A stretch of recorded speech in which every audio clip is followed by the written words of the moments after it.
Welcome to the International Massage Judge course, hosted by the International Massage Association. Welcome to all of you who are here to improve your own skills. This class is for those who are planning to judge others, and for those who are already judging but want to learn more. Very often, massage championships use uneducated judges. I think that is a problem for our profession. What do you think? The problem is that the person may be a well-skilled massage therapist, but that is not the same as being a good judge. There are very few opportunities to learn how to judge massage. It is therefore important for the International Massage Association to create an opportunity to become a licensed professional judge. This must be done with as high quality as possible, so the level of championship judges rises and hereby the quality of the different championships. It will be good for all massage therapists, championships, and for our profession as well.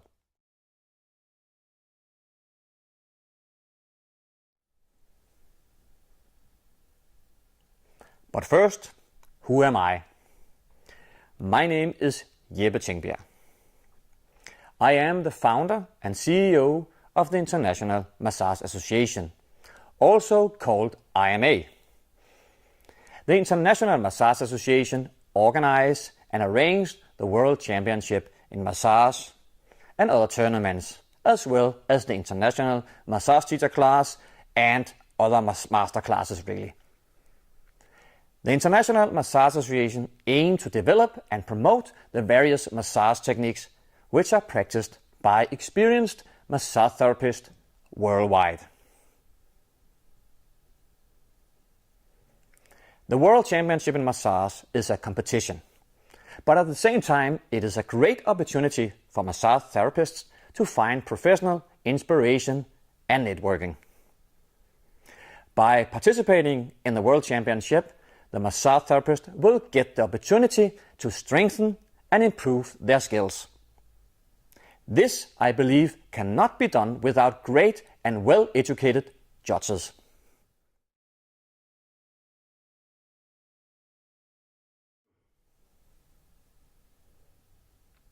On a daily basis, I own a massage school in Denmark. We teach in many methods: Swedish massage, sports massage, Thai massage, hot stone massage, cupping massage, bamboo massage, etc. We also educate therapists in acupuncture and reflexology. The purpose of the IMA International Massage Judge course is to educate the future judges so they can be good ambassadors for the various massage championships which are held all around the world. IMA's International Massage Judge course is an opportunity to become professional, inspiration, and to expand one's network. By participating in this International Massage Judge course, you will get the opportunity to strengthen and improve your skills. A diploma will be issued for each judge, enabling you to brand yourself in a new way.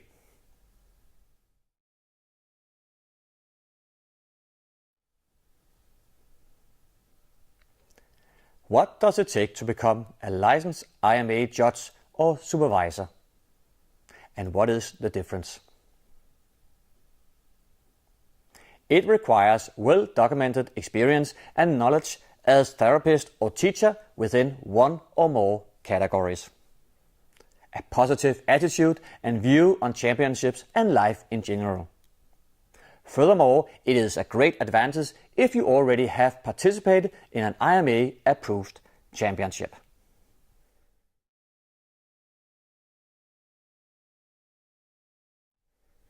Massage Championships. Before we go further, please use a few minutes to find a minimum of 5 reasons for attending Massage Championships and write them down.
Did you do it?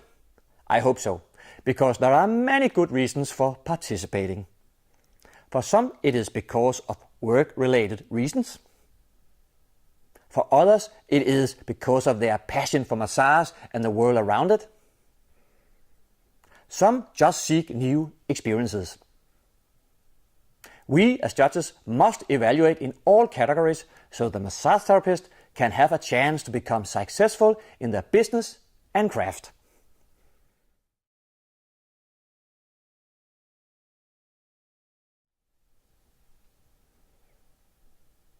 What makes a good championship? The holder of an IMA-approved championship license is required to create a sense of community, a tight organization, a guarantee of fairness in judging by using well-educated judges, an environment where quality massage is recognized based on precise criteria. This could be using IMA criteria sheets, a final with finalists being credible and highly qualified therapists, categories which make sense and with clear explanations what they include, transparency on rules and regulations.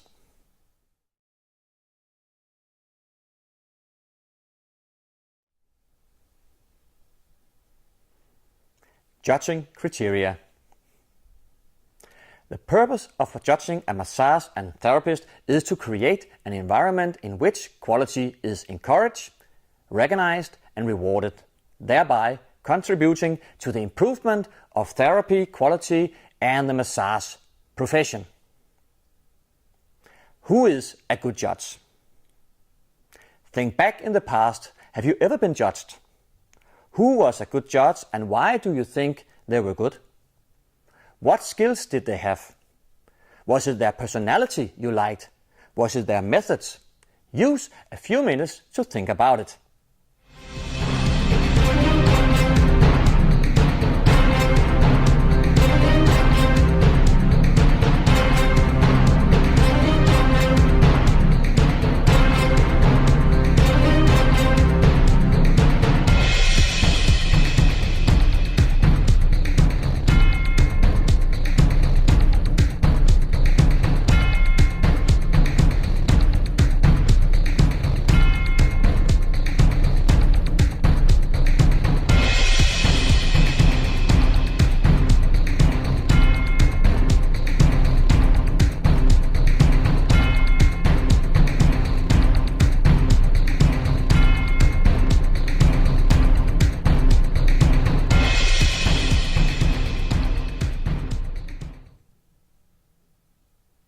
Here is what we at the IMA think a good judge is.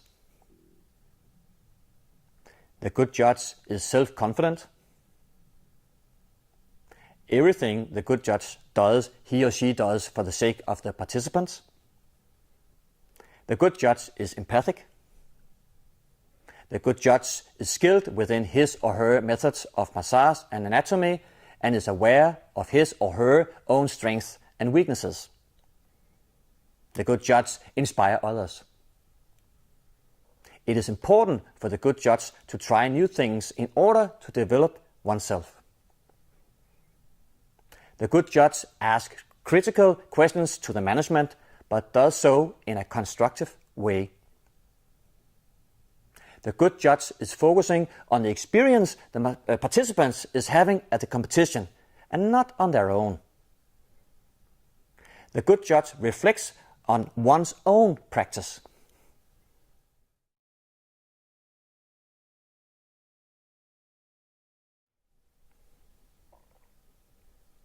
How does the good judge work in order to be successful? I have made a list. I will show you here.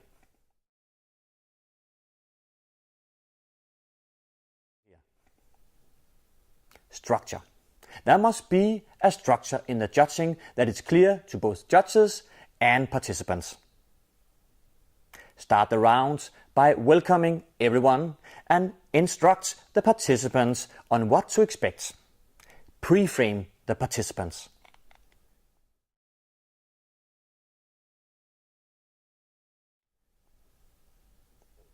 Use of time.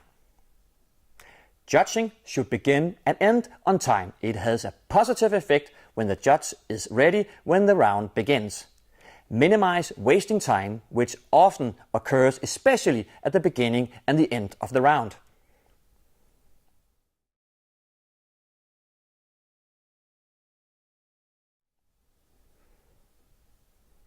Motivate your therapists.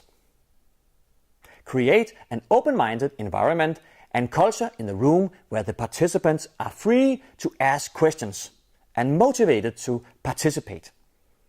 It is very important for the judge to be open-minded and encourage the participants to a positive communication.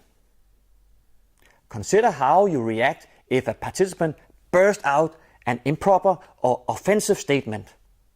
Do you react with the same aggressiveness, or do you keep your focus, explain the situation and move on?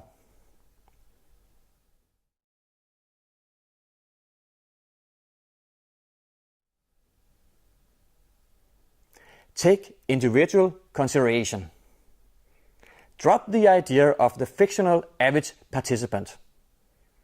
Different people work in different ways and in different paces. Therefore, they must be met with different expectations in order to be judged correctly.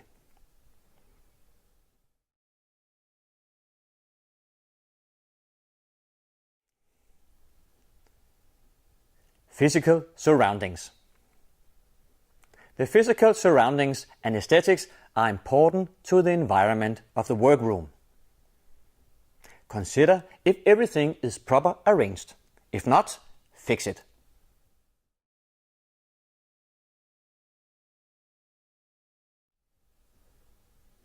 Feedback. If providing feedback, make sure this is done after the round and keep it simple, short and positive.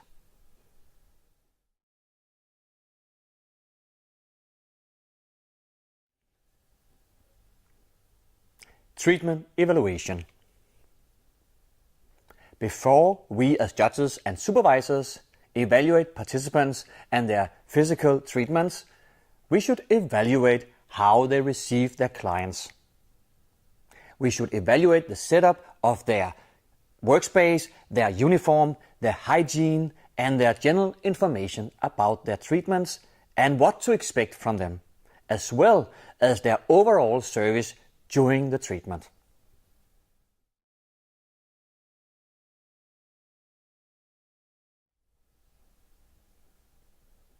We also need to evaluate if the participant is following the general rules of massage.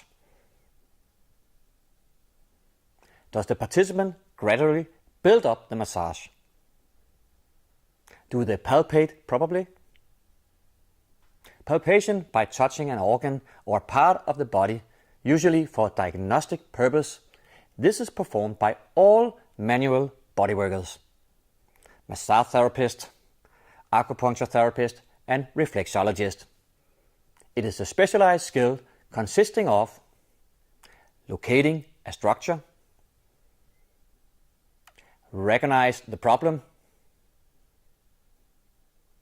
evaluate the condition and quality of the body so the therapist is able to determine which method to use.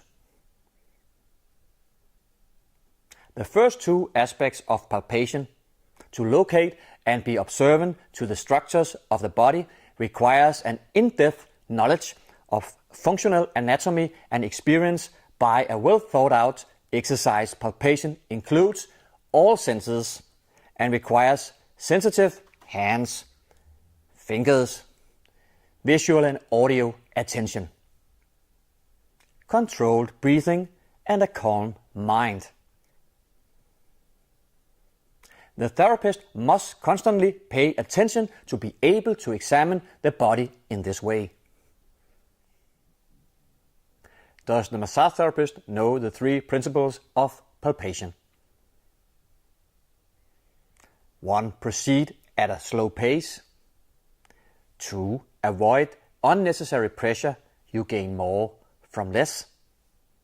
3. Focus your attention on what you feel. In other words, be present. Does the participant massage the whole muscle or the entire muscle group? Does the participant consider the duration of the warm-up? Does the participant avoid inducing pain from deep pressure?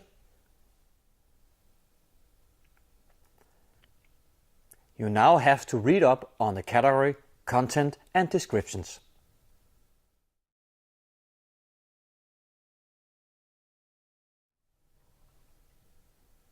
IMA judges will evaluate participants by using the IMA point system, submitting points in the following areas.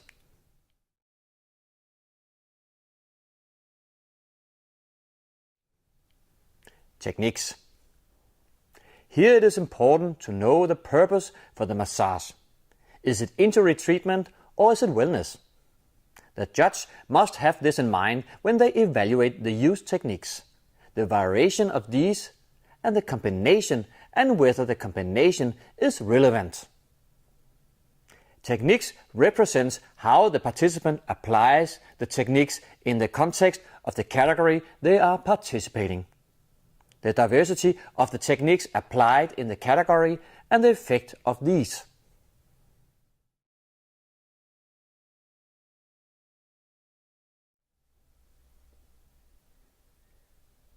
Ergonomics. Regarding the right ergonomic, here it is important to look at whether the participant adjusts the massage table, how his or her bodywork, power transmission is done. The therapist posture correlated with the dynamics of the applied techniques, and of course the client's positioning.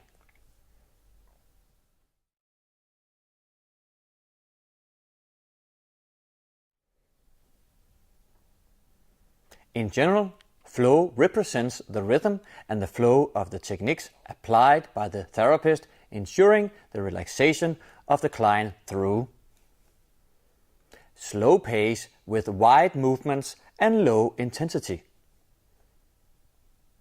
Slow pace with wide movements and moderate intensity. Low intensity and alert rhythm.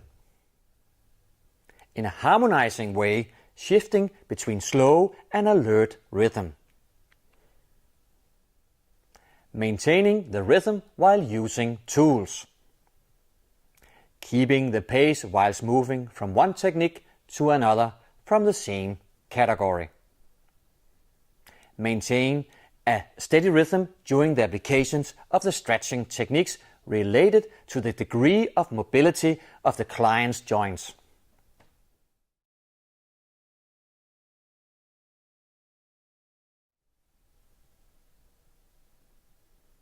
Innovation. Innovation is sometimes important. especially if the therapist needs to adjust his or her own power or size to the receiver. Does the participant come up with useful solutions in order to adapt to the client? This can be done by development of new moves and grips or with a new style combination.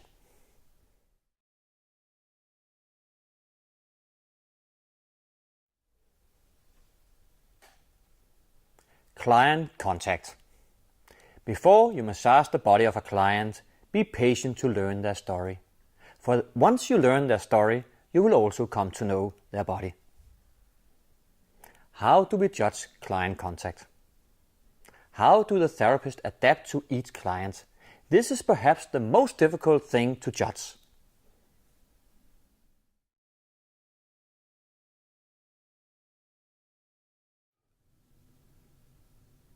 Technique versus client. It's also about choosing the right massage method for the right purpose and learning the client's expectations and needs. If the client is a stressed businesswoman expecting a relaxed massage and you give her a sports massage, then you have not met her expectations.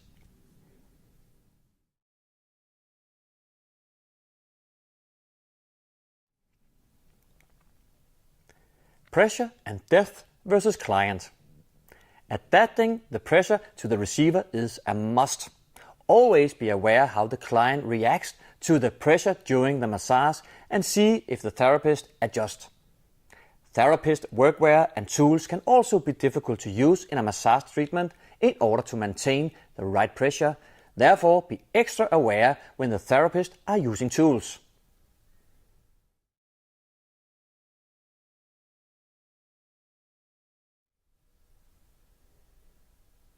Draping is important and shows professionalism, and is not difficult to do, but is important to remember. Covering clients is about making the client feel comfortable, warm, and relaxed.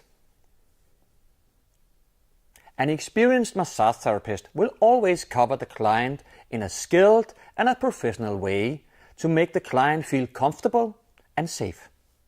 Perhaps even doing so without the client noticing it.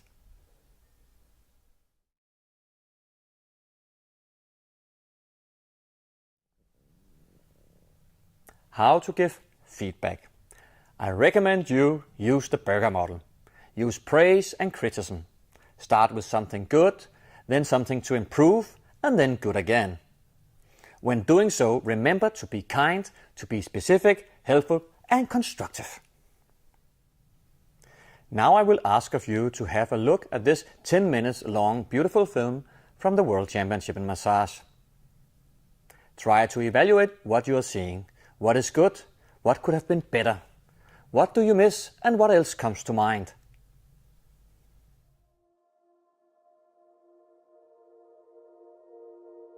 It is the third time we are having this World Championship in Massage.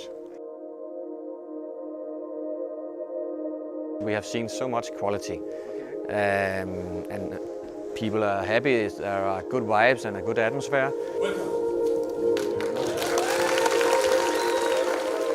We are having 200 participants from 42 different countries, and it's still growing.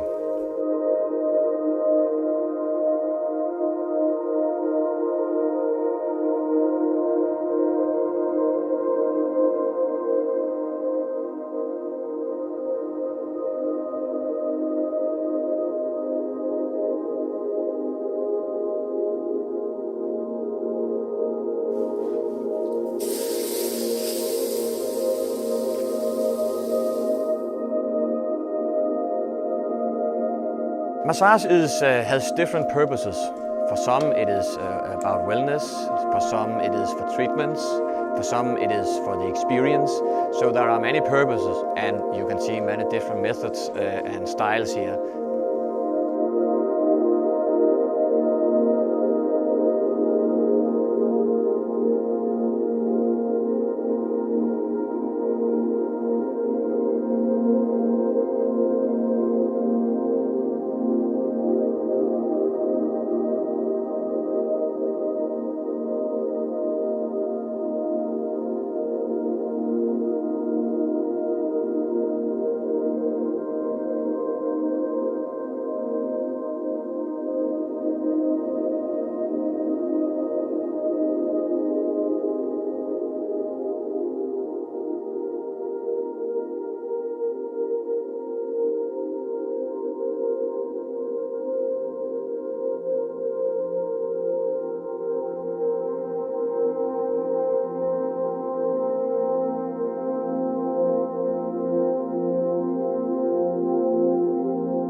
So did you evaluate? Did it make you think? I believe so.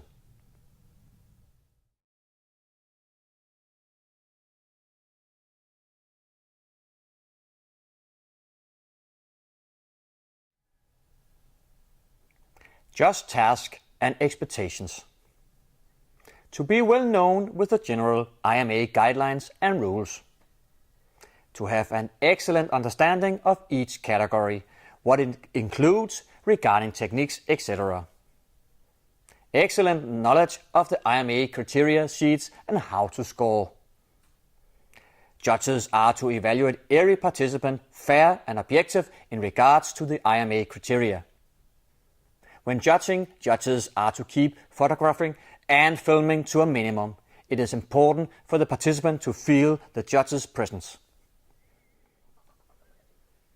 Judges are to distance themselves professionally from the participant during the competition, to avoid biases and keeping the championship professional. It is important that the judges avoid being too social with participants while the championship is ongoing. Judges are to hand over the scores to the supervisor after each round. This to prevent score influence from other judges. It is not possible to alter the scores when submitted to the supervisor. If failing to comply with this, the scores of that judge are considered unsuitable for submitting. Judges are not to judge their own former students. Comply with any instructions given by the supervisor.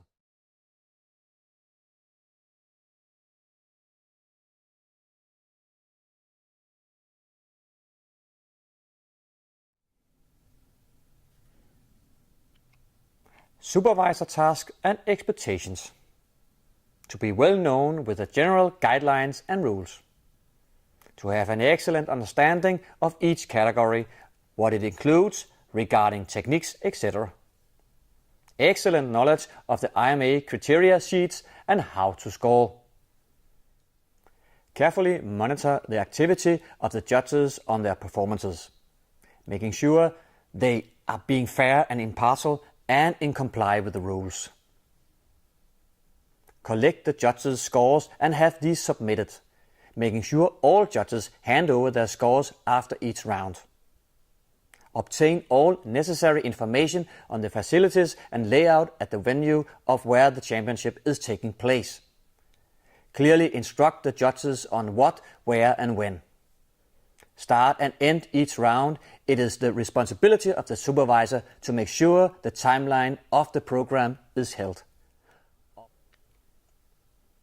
Give overall feedback to the organizer on rounds, judge performance or exclusion of a judge. This of course has to be well documented and argumented.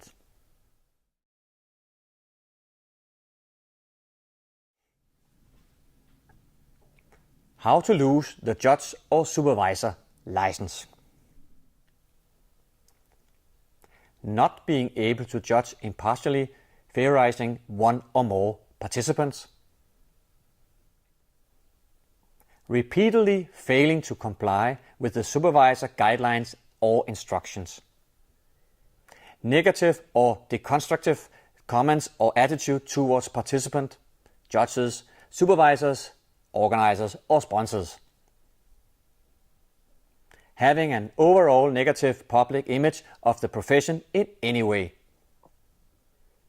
Breaking any of the IMA rules.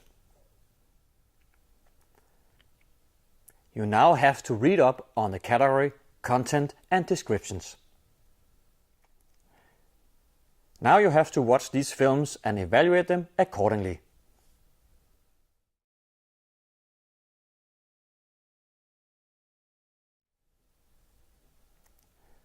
Now you have to pass the online test. Good luck.